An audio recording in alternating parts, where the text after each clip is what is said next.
Our keynote speaker is the president and chairman of the Cesar Chavez Foundation. He earned his AA degree in negotiations and collective bargaining at the Fred W. Ross Labor Education Center's School for Collective Bargaining. Wow, that was a lot. He served as personal assistant to Cesar Chavez, and he served the United Farm Workers of America as union organizer, contract negotiator, political director, lobbyist in Sacramento and Washington, D.C., and director of marketing operations. He spearheaded the expansion of the organization founded in the 1960s, which now supports hundreds of thousands of Latinos and working families, inspiring and transforming communities from rural to urban areas throughout the Southwest and across generations. He is the son of Cesar and Helen Chavez. Brothers and sisters, it is my pleasure to introduce to you Paul Chavez. Good morning. You guys sure know how to throw a party. I'd like to thank President Ben Valdepeña for that kind and generous introduction. And I'd also like to thank him for allowing us to speak to the leadership and delegates here at CSCA's 93rd Annual Conference. And also we need to congratulate him. Where's he at?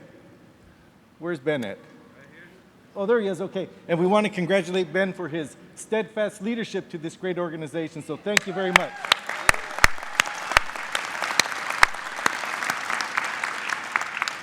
You know, I'm extremely happy and proud to be here with our brothers and sisters in the California School Employees Association, not only because of the good work that you do on a daily basis and what this organization represents, but also because CSCA has played an important role in the lives of Chavez family members. You know, when people think of Cesar Chavez, you think of farm workers. And you know, when my dad began organizing farm workers in 1962 in what would become the United Farm Workers of America, farm workers faced, and they still face, pretty grim realities. Back then, there was generations of miserable pay. The men, women, and children who produced the greatest bounty of food in the history of this nation all too often didn't have enough for their own tables. There was no protections from pesticides poisoning. There was no legally required lunch or work breaks. There were no bathrooms or drinking water in the fields. No health care or benefits to speak of. We were excluded from workmen's compensation and unemployment insurance. There was no protection against foremen and supervisors who were seeking sexual favors from women and girls working in the fields. Farm workers didn't have the right to peaceably assemble and to organize and to negotiate with employers. And worst of all, the average life expectancy of farm workers was only 49 years of age. Now, through the work of the UFW, fundamental change did come to agriculture, but it came by striking and marching and boycotting and organizing and negotiating and winning legislative and regulatory victories that improved the lives of farm workers throughout California and the nation. And while doing that, it established the first and enduring union for farm workers in the history of this nation. Now, the fact is, though, is that in the Chavez family, there were two unions that impacted our lives. Of course, there was the UFW, but there was also the California School Employees Association. My sister, Eloise Carrillo, first learned about her duty to serve others by working with my dad in the early days of the UFW. But it was through Eloise that she exposed us to another democratic union, CSCA, the union that represents workers and makes a difference and gives them a voice and protects their rights, and it makes sure that the people that make our schools function every day across California are respected at the workplace. And so soon after she began working as an instructional classroom aide in Delano High School in 1979, she joined her union, Chapter 79, in Delano, California. Now, for nearly 2.5 decades, she was a proud and active member of the union. For Eloise, CSCA was a ticket out of poverty that our family had endured for generations. And I think that because of her upbringing and her life experiences, she just couldn't sit back and enjoy the benefits of union membership. She had to go out and get active in her union and help represent her other fellow school employees. And so Eloise became active, and she was elected job steward for Chapter 79.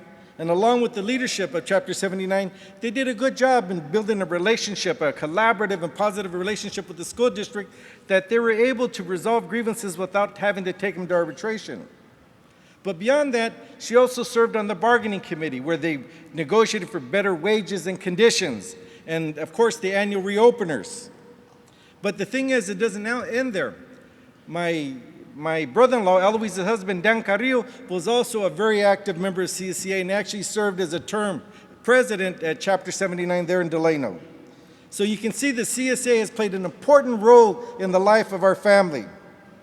Now, after 32 and 41 years, respectively, with the school district, both Eloise and Dan have retired, and they've retired with full benefits, pension benefits, I should say, that offer them, like many other men and women, dignity and security in retirement. And I think that this is a testament to the good work that you all do on a daily basis. And the fact is that these are the benefits that were unimaginable to generations of Chavez and other working families that toiled in the fields and other paying jobs. We never thought that that could happen.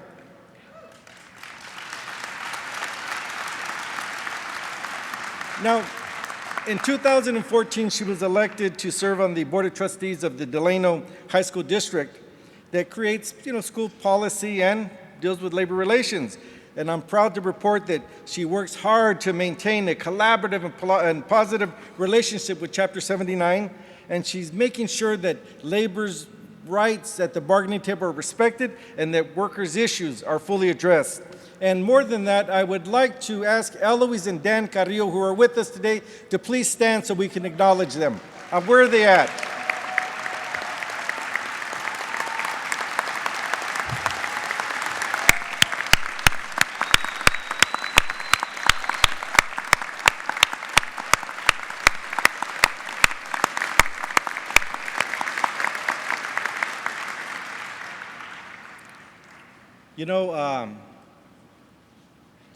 Recently, we've witnessed some landmark anniversaries in the history of the American civil rights and the labor movement.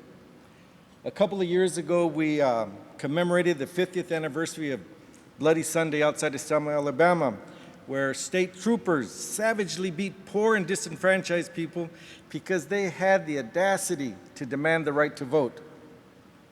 At the same time, 3,000 miles away on another coast, in the Central Valley town of Delano, California, other disenfranchised men, women, and children engaged in the historic Delano grape strike. Last year, we marked the unfortunate 50th anniversaries of the assassinations of Dr. Martin Luther King and Robert Kennedy. And in marking their passing, it prompted me to reflect on my own dad's life. He was a contemporary of theirs. And I was reflecting on his life, and the fact is that my dad passed away over 25 years ago. One of the blessings of getting older is that I've discovered is the ability to reflect and to think back. And so I've been thinking a lot about my father, especially in the times that we live today. And invariably, I'll reflect and look for inspiration from the advice and the consejos that he offered to me as I was growing up. As a young man, like many young people, we don't pay enough attention to the consejos, to the pieces of advice that come from our parents and elders.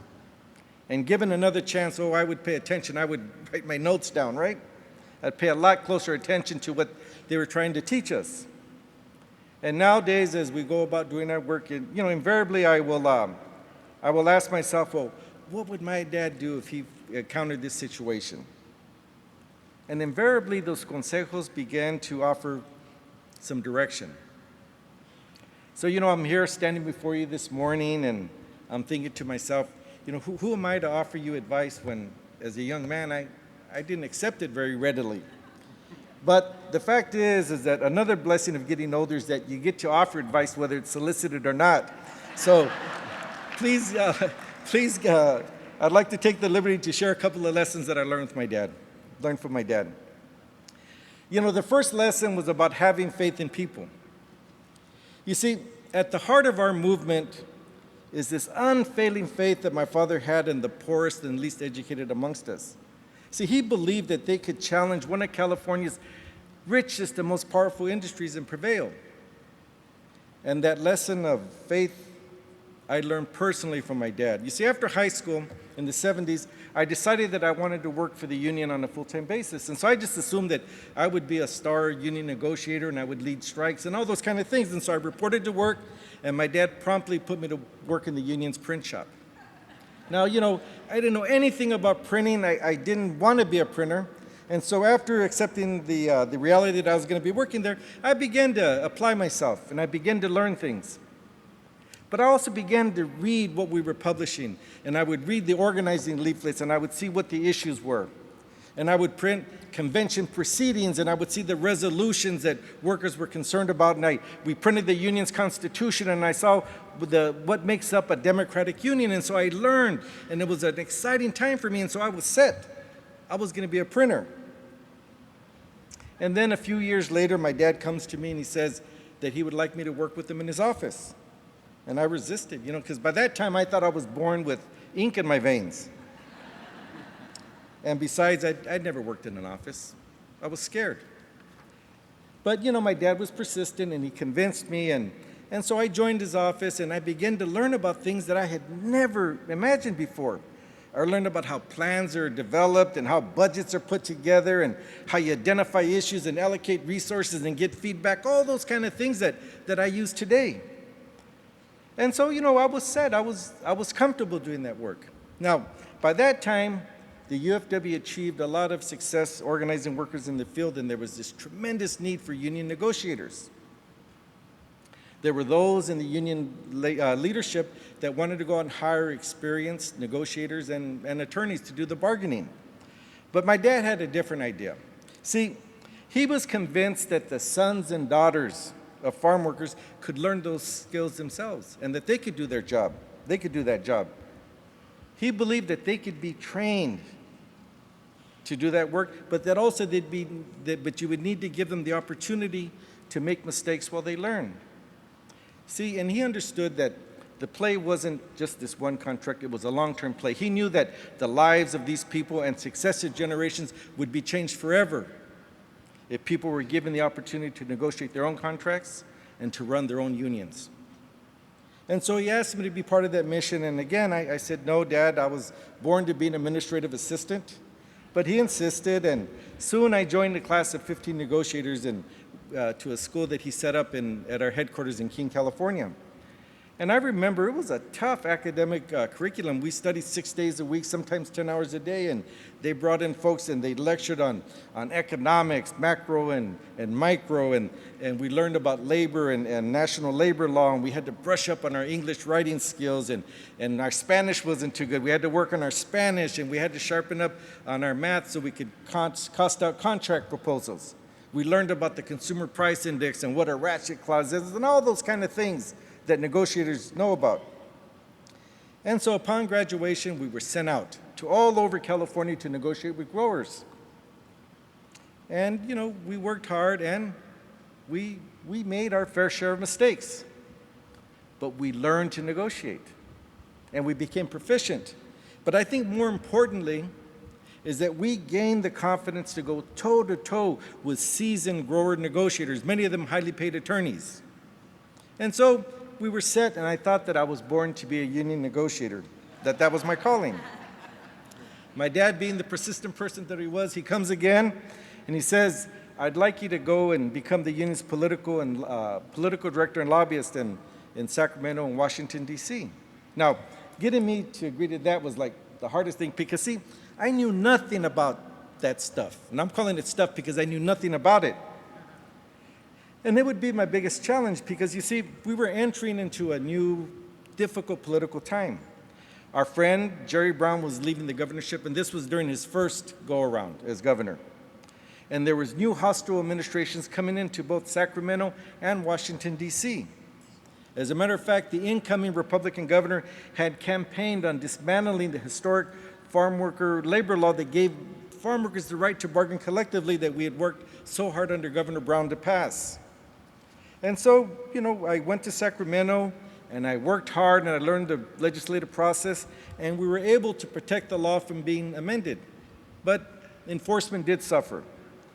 And so we did that work for a number of years, and then my father came again. And he asked me if I would go over to what is today the Cesar Chavez Foundation. It's a nonprofit that addresses needs that workers have outside the community, and to work there and to give it a vision for the future. Now, I thought, well, what do I know about nonprofit work? I'm a union organizer, right? Well, I was a printer and then a negotiator and then a lobbyist, but I'm a union guy. What do I know about nonprofits? And besides, they were doing affordable housing, so what do I know about tax credit and equity investments and tax-exempt bonds? And we had radio stations. What do I know about programming to folks and combining entertaining program with informational program and market share and time spent listening and all those kind of things, right? But he was convinced that if I worked hard, if I applied myself, that I could learn that work and I could offer a vision for the future. And so today, when I pause and take a look back at my life, I can see that at every step of the way, I wasn't sure that I could do those jobs. I didn't have the confidence. But my dad was persistent, and he pushed me and he encouraged me every step of the way. And it became obvious to me after looking at it that my father had more confidence in myself than I had. Now, I fast forward to today. My father passed away over 26 years ago. And during that time, we've participated in Cesar Chavez commemorations across the nation. And invariably, I meet men and women who talk about how he personally influenced their lives. And they begin to tell me their stories. There was a story of a young woman who told me that she spoke to my dad about her goal of leaving the fields and becoming a bookkeeper. And my dad pulled her aside and he kind of scolded her and said, "You should go to college and get an accounting degree." When I met her, she told me that not only did she become an accountant, she's also a partner in a certified public accounting firm.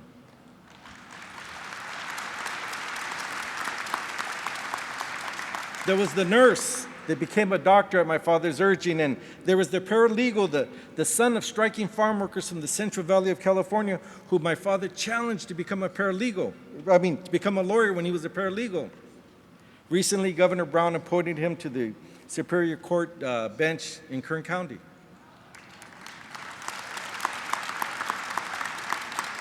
You see, whenever my father met young people in the movement that he thought had talent, and especially if they were from farm worker and working class backgrounds, he would make it a point to challenge them to believe in themselves and to believe in their capabilities.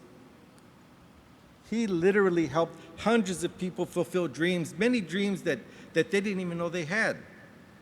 And the thing is that he gave them opportunities that nobody gave him when he was just a migrant kid with only an 8th grade education. And in the process of doing this work, he inspired millions of people from all walks of life to political and social activism. And the funny thing is that most of them have never set a foot on a farm a day of their life. See, that was the faith that he had in people, and it was the hope that he gave farm workers that, to believe that they could take on that big, bad industry and prevail and improve their lives. And so then it dawned on me. See, what I thought was merely the love that a father has for a child and wanting them to improve was something much more profound than that. Now I understand that it was the love and the faith that my father had in an entire community, in the ability of an entire people to create their own future. That's what having faith in people means.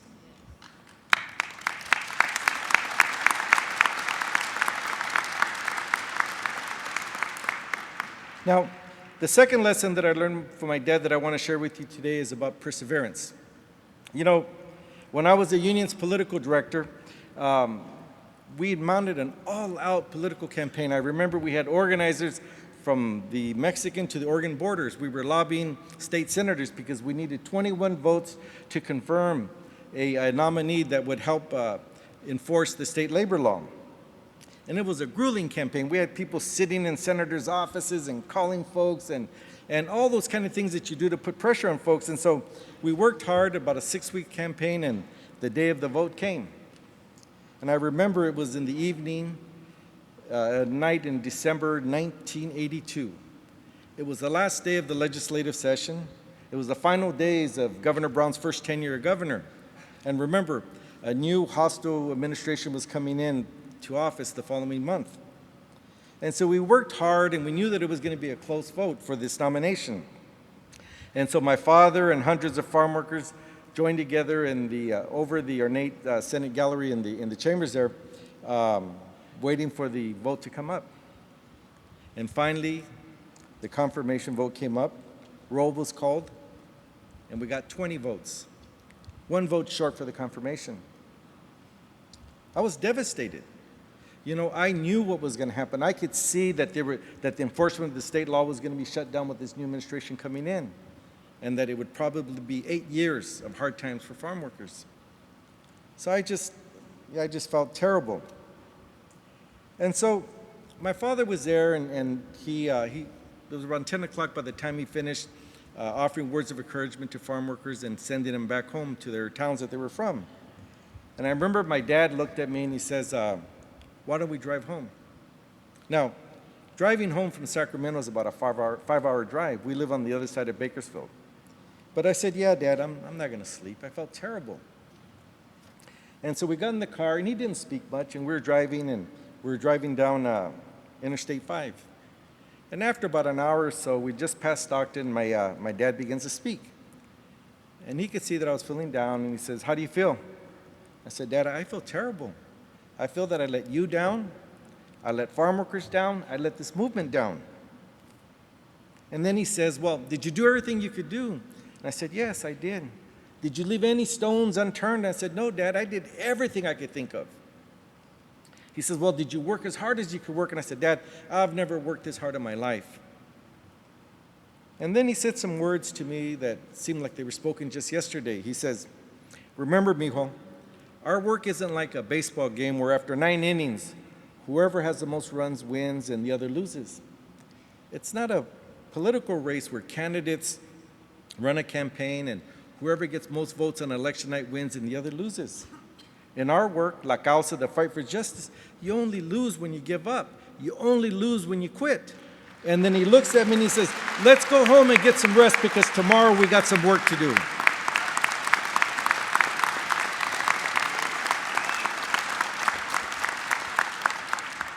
You know, the times that we live in today are equally hostile, especially to those that are vulnerable and to workers in the labor movement. You know, we've seen a rise in anti-immigrant prejudice and bigotry. There's attacks on the rights and protections that we won long ago. And people will constantly ask me, well, what would your dad do if he was here? And I remind them that during the 31 years that my dad led the UFW, he suffered more defeats than victories. There were more setbacks than successes. Yet each time he was knocked down, he would get up, he would dust himself off, and he'd get back to work. And so the lesson's clear that victory is ours when we persist, that victory is ours when we resist, and victory is ours when we refuse to give up. And it's that final lesson from my father.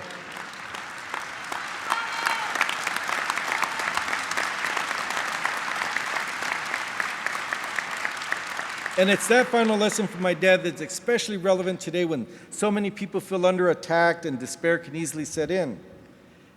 In a landmark speech that he gave to the prestigious Commonwealth Club in San Francisco in the mid-'80s, it was one of the few times that he talked about his work and the impact of it, and I think his legacy. He said, once social change begins, it cannot be reversed. You cannot uneducate the person who's learned to read. You cannot humiliate the person that feels pride. You cannot oppress the people who are no longer afraid. We've seen the future, and the future is ours. See, that's the measure of the greatness that he inspired in people. He gave them hope and confidence to people that never had it, to believe that they could make a difference in their lives. And he never, ever gave up, regardless of the obstacles. And perhaps that's why he succeeded, where others with much more education and a lot more resources had tried and failed to organize farm workers for 100 years. And so I'd like to leave you with the phrase that has become a hallmark of our work, and it really speaks to the optimism for the future. It's a liberating testament to the abiding faith of our movement and our community, that it's within our power to shape this world, to make a difference, and to prevail against adversity. Sí se puede. Yes, we can. Thank you very much.